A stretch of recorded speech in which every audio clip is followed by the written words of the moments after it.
The gospel according to Luke chapter 24 and let us read verse 31. 31వ వచనాన్ని ఒకసారి మనం ఆలోచించేద్దాం. వారి కన్నులు తెరవబడి ఆయనను గుర్తుపట్టిరి. స్తోత్రం చెప్పండి ఒకసారి హల్లెలూయా. ఈ మాట అందరూ నాతో చెప్పండి. వారి కన్నులు తెరవబడి ఆయనను, ఆయన అంటే ఎవరిక్కడ? ప్రభు అయిన యేసుక్రీస్తు వారు. ఆయనను ఏం చేశారంట వాళ్ళు? అంటే అంత ముందు వరకు ఏం చేయలేదన్నమాట, గుర్తుపట్ల. ప్రభువు వారితో నడుస్తూనే ఉన్నారు, వారితో మాట్లాడుతూనే ఉన్నారు, కానీ వారి కన్నులు మూయబడినందువలన వారు దేవుని గుర్తుపట్టలేదు అని స్పష్టంగా రాయబడింది. కానీ ఎప్పుడైతే వారి కన్నులు తెరవబడ్డాయో అప్పుడు వారు ప్రభువుని ఏం చేశారట? గుర్తుపట్టారు. లూకా సువార్త 24వ అధ్యాయాన్ని క్షుణ్ణంగా మనం చదివితే అక్కడ ఇద్దరు యవనస్తులు ఎమ్మాయి అనే గ్రామానికి వెళ్తున్నారు. ఎక్కడి నుంచి వెళ్ళిపోతున్నారు వాళ్ళంటే యెరూషలేము నుండి ఎమ్మాయి అనే గ్రామానికి వెళ్తున్నారు. యెరూషలేము నుండి ఒక 12 కిలోమీటర్లు, చెప్పండి ఎన్ని కిలోమీటర్లు? 12 కిలోమీటర్లు ప్రయాణం చేస్తే ఎమ్మయూస్ అనే గ్రామం వస్తుంది. ఎమ్మాయి అనే గ్రామానికి వారు వెళ్తున్నారు. ఎగ్జాక్ట్గా యెరూషలేము నుండి వ్యతిరేక దిశలో, యెరూషలేముకు ఖచ్చితంగా వ్యతిరేక దిశలో ఈ ఎమ్మాయి అనే గ్రామం ఉంటే ఇద్దరు యవనస్తులు, అందులో ఒక ఆయన పేరు క్లెయోపా అనే మాట ఆ క్రింద వచనంలో మనం చూస్తాం. క్లెయోపా అనబడే ఒక వ్యక్తి ఉన్నాడు. మరొక ఆయన తన పేరు రాయలేదు. కొంతమంది బైబిల్ పండితులు ఏమంటారంటే బహుశా ఆ వ్యక్తి లూకా గారు అయి ఉండొచ్చు. ఆయన పేరైతే రాసుకోలేదు, ఒకడు అని రాసుకున్నాడు, కానీ చెప్పండి అక్కడ లూకా గారి పేరు రాయలేదు. కొన్ని సందర్భాల్లో మన ద్వారా ఏదైనా ప్రయోజనం, లాభం ఏదైనా జరిగిందనుకోండి, నేనేనండి పేరు రాయండి గట్టిగా, నా పేరు అక్కడ కనబడాలన్నట్టుగా అనుకుంటున్నాం. మన వల్ల ఏదైనా నష్టం జరిగిందనుకోండి, ఏమోనండి ఎవడో ఏదో చేసి ఉంటాడు అని చెప్పి మెల్లగా ఒకడు లేకపోతే ఎవరో అన్నట్టుగా సైడ్ అయిపోతూ ఉంటాం కదా. కొన్ని సందర్భాలు అలాంటి పనులు బైబిల్లో కూడా మనం చూస్తూ ఉంటాం. సరే, అది ఎంతవరకు వాస్తవం దాకా ప్రక్కన పెడితే క్లెయోపా మరియు ఒక యవనస్తులు ఇద్దరు కూడా ఎమ్మాయి అనే దారిలోనికి వెళ్ళిపోతున్నారు. They know longer want to stay in Jerusalem. వారు ఇకపై యెరూషలేములో ఉండాలనే ఆశ వారికి లేదు. యేసు ప్రభు వారు అద్భుతాలు చేశారు, ఆశ్చర్యకార్యాలు జరిగించారు, శిలువ మీద మరణించారు, మరణాన్ని జయించి తిరిగి లేచారు. ఈ విషయాలన్నీ కూడా వారికి తెలిసినప్పటికీ కూడా ఇక ప్రభువు వారికి కనబడటం లేదు అని, ప్రభువు ఎక్కడికో వెళ్ళిపోయాడు అనుకున్నట్టుగా దుఃఖముతో, వేదనతో నింపబడి వారు ఎమ్మాయి అనే గ్రామానికి వెళ్ళిపోతూ ఉంటే, మన ప్రభువు ఎంత మంచివాడో, ఆయన ఎంత గొప్పవాడో, ఎంత కనికర సంపన్నుడో, ఆయన తను కాదని లేదా యెరూషలేమును కాదని వెళ్ళిపోతున్న ఇద్దరు యవనస్తుల్ని కూడా మరలా వెనుకకు తీసుకురావడానికి యేసుక్రీస్తు ప్రభు వారితో కూడా ఏం చేశారట? ఆయన నడిచిన దేవుడు. ఆయన ఎంత మంచి మాట అది. God Jesus walked along with them. దేవుడు వారితో పాటు నడిచారు.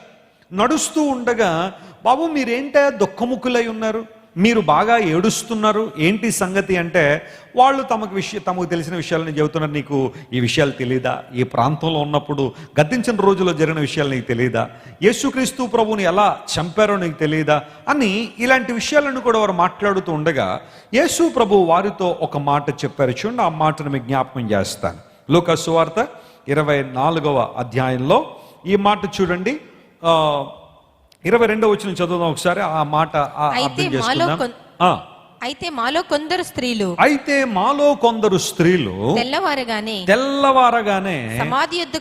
సమాధి దగ్గరికి వెళ్ళి ఆయన దేహమును కానక వచ్చి కొందరు దేవదూతలు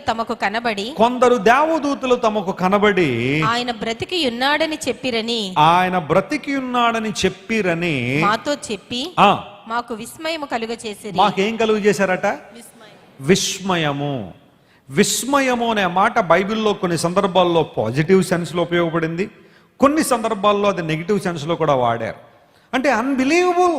వాళ్ళు వచ్చి చెబుతున్నారు ప్రభువు బతికున్నాడు, ఆయన తిరిగి లేచాడని కొంతమంది స్త్రీలు చెబుతూ ఉంటే మేము విస్మయం ఉందామంటే, అవునా నిజంగా ప్రభు లేచాడా, నిజంగా ఆయన లేస్తే ఆయన ఎక్కడున్నాడు చూద్దాం రండి, ఈ విస్మయం కాదు, ఈ ఆశ్చర్యం కాదు. అక్కడ వాళ్ళకున్నది ఒక మాటలో చెప్పాలంటే అవిశ్వాసముతో కూడిన విస్మయము. అవిశ్వాసముతో కూడిన విస్మయం అనే విషయాన్ని గుర్తించాలి. ఈ విస్మయం అనే మాట బైబిల్లో డిస్మే అనే మాట కొన్ని సందర్భాల్లో పాజిటివ్గా ఉపయోగపడింది, కొన్ని సందర్భాల్లో నెగిటివ్గా వాడితే, వీళ్ళు యేసు ప్రభు తిరిగి లేచాడనే వార్త వినగానే వారికి ఏం కుదరలేదట, నమ్మకం కుదరలేదు. ఆ ఊరుకోండి, మీరు చెప్పే మాటలు ఎవరు నమ్మాలా, యేసు ప్రభు మరణాన్ని జయించి తిరిగి లేచాడా, ఆయన నిజంగా తిరిగి పైకి వచ్చాడా అనే ఆ అనుమానంతో కూడిన ఆశ్చర్యంలో వీళ్ళు ఉన్నారు. అదే వాళ్ళు అంటున్నారు, బ్రతికి ఉన్నాడని చెప్పిరని మాతో చెప్పినందుకు మాకు విస్మయం కలిగింది అన్నారు. ఇప్పుడు యేసు ప్రభు ఏమన్నారు చూడండి, 25వ వచనం చదివితే, అందుకైన అవివేకులారా ప్రవక్తలు చెప్పిన మాటలన్నీ నమ్మని మందమతులారా. ఇద్దరికి కలిపి దేవుడు 2 టైటిల్ ఇచ్చాడు. ఒకటి అవివేకులారా, రెండవది మందమతులారా. మందమతులు అంటే అర్థం ఏంటి? ఇంగ్లీష్లో స్లో ఆఫ్ హార్ట్ అనే మాట అక్కడ రాయబడి ఉంది. ఏదైనా విషయాన్ని చాలా ఆలస్యంగా నమ్ముతారన్నమాట, చాలా లేటుగా నమ్ముతారన్నమాట. మందమతి, ఇంగ్లీష్లో మందమతులు అన్న మాటకు slow of heart to believe అనే పదం వాడారు. నమ్మడానికి వారికి చాలా టైం కావాలన్నమాట, చాలా సమయం కావాలి. చాలాసార్లు మన జీవితాల్లో కూడా ఎందుకు మన కన్నులు మూయబడ్డాయి, ఎందుకు మనం దేవుని మహిమను గుర్తుపట్టలేకపోతున్నాం, ఎందుకు దేవుని యొక్క ఔన్నత్యాన్ని మనం అంగీకరించలేకపోతున్నాం, యేసుక్రీస్తు ప్రభు యొక్క మహత్యాన్ని మనం ఎందుకు అంచనా వేయలేకపోతున్నాం అంటే, మన ఆత్మీయ నేత్రాలు మూయబడ్డాయి. ఎందుకు అంటే, ఒకటి అవివేకం ద్వారా, రెండవది మందమతి అనే అంశము ద్వారా. అవివేకము ద్వారా, మందముగా ఉన్న మన హృదయాల ద్వారా దేవుని యొక్క గొప్పతనాన్ని గుర్తించలేకపోతున్నాం. ఇంగ్లీష్లో అవివేకులు అన్న చోట ఫూలిష్ వన్స్ అనే మాట వాడారు. ఫూలిష్ వన్స్, బుద్ధిహీనులు అనే మాట. చాలాసార్లు మనం దేవుని మందిరానికి వస్తున్నాం, వాక్యాన్ని వింటున్నాం, కానీ ఏదో రకమైన బుద్ధిహీనత దేవుని యొక్క ఔన్నత్యాన్ని తెలుసుకోకుండా అడ్డగిస్తూ ఉంది. మంచిగా వస్తున్నావు, పాటలు పాడుతున్నావు, దేవుని స్తుతిస్తున్నావు, వాక్యాలు చదువుతున్నావు, చక్కగా దేవుని మాటలు వింటున్నావు, బాగా చెప్పారండి అంటున్నావు. బాగానే బయటికి వెళ్ళిన తర్వాత మరలా ఏదో రకమైన బుద్ధిహీనమైన పనులు చేయడం వల్ల, బుద్ధిహీనతలో జీవించడం వల్ల నువ్వు దేవుణ్ణి గుర్తుపట్టలేకపోతున్నావు, ఆయన మహత్యాన్ని గుర్తించలేకపోతున్నావు. ఈరోజు దేవుడు నీతో మాట్లాడుతున్నాడు. Can you recognise God who is walking along with you? నీతో నడుస్తున్న దేవుడు, నీకోసం మరణాన్ని జయించి తిరిగి లేచిన దేవుడు, నీకోసం మృత్యుంజయుడై నీ జీవితంలో అద్భుతాలు చేయాలని ఆశిస్తున్న దేవుణ్ణి నువ్వు గుర్తుపడుతున్నావా, లేదా ఇంకా మర్చిపోయిన స్థితిలో ఉన్నావా? పరిశీలించాలి. అవివేకమైన అనుభవాలు, బుద్ధిహీనమైన పరిస్థితులు చాలాసార్లు మనలో కనబడుతుంటాయి. మీరు ఇంతవరకు విన్న దైవ సందేశం మరియు దేవుని సేవకులు చేసిన ప్రార్థన మీకు ఆశీర్వాదకరంగా ఉన్నదని విశ్వసించుచున్నాము. ఈ సందేశాన్ని మీ స్నేహితులకు, బంధువులకు షేర్ చేయండి. మీకు ఏదైనా ప్రార్థన అవసరత ఉన్నచో మా ఫోన్ నంబర్లకు కాల్ చేయండి.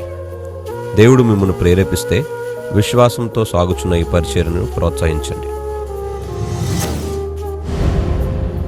మరిన్ని వర్తమానాలు, పాటలు వినుటకు జాన్ వెస్లీ మినిస్ట్రీస్ అను మా యూట్యూబ్ ఛానల్ను సబ్స్క్రైబ్ చేసుకొనండి. ప్రభువైన యేసుక్రీస్తు కృప మీకు తోడైండును గాక.